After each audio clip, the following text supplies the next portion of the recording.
Mina ngisafunda esikolweni samabanga phansi, bengazi kahle nje ukuthi sihlukaniswe ngokuhlakanipha kwethu. Abasheshe babambe bebafakwe bodwa eklasini labo ka-A.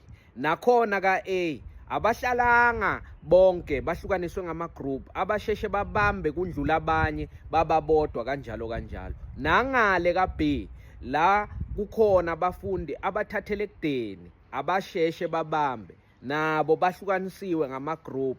La abathathele ekudeni kakhulu lokuthi kuthatha isikhathi ukuthi into bayizwe bayivisise bebabekwe bodwa. Uyayibona? Kanjalo nange-break besazi ukuthi bantu abadadlanyana kunathi basemabangeni aphambili kunathi. Lo muntu uyambona ngokuthi mude, uyabona mkhulu kunawe, uyabona ukuthi oh hayi lo dala afika la sikolweni.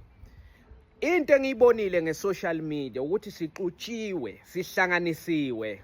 Wonke umuntu usendaweni eyodwa ufuna ukuphawula ngayo yonke into. Uyabona lokuthi sihlanganisiwe ku-social media and hayi ukuthi lento yala ku-TikTok kuphela, na ku-Facebook kunjalo, na ku-Twitter kunjalo. Yazi kukhona abantu abaposta i-content ye-economics, uposta i-content yezomnotho. Ungathi ungena nje emavidweni akhe la ku-TikTok ukhuluma ngezomnotho, ukhuluma ngokuthi okay njengoba manje umongameli wase-USA uDonald Trump asathathe umongameli wase-Venezuela, yenzani leyo nto kumanani oyilo ongahluziwe. Uyabona, uyasitshela ukuthi oil ongahluziwe ovela eVenezuela so dura kangaka ingenxa yalesihlakalo sokuthi kuthunjwe umongameli wase-Venezuela. Asichazele ukuthi okay njengoba kunje lesimo lesi singathatha isikhathi esingaka. Ukhuluma nge-economics uzoza umuntu oyedwa kuma-comment aphume eceleni athi awu uyakhuluma kodwa ikhanda lakho likhulu.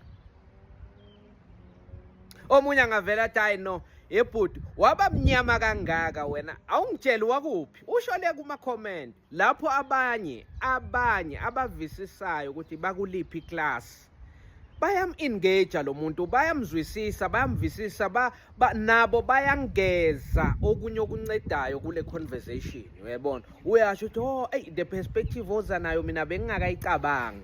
Oh what a great perspective. So wena uthini ngamanani opetrol? Yabona le conversation iyaqhubeka kodwa kuba khona lapha seclassini elirong avela phuma eceleni. Na inkinga ye-social media ukuthi sixutshiwe, sihlanganisiwe, ukubamba kwethu akufani.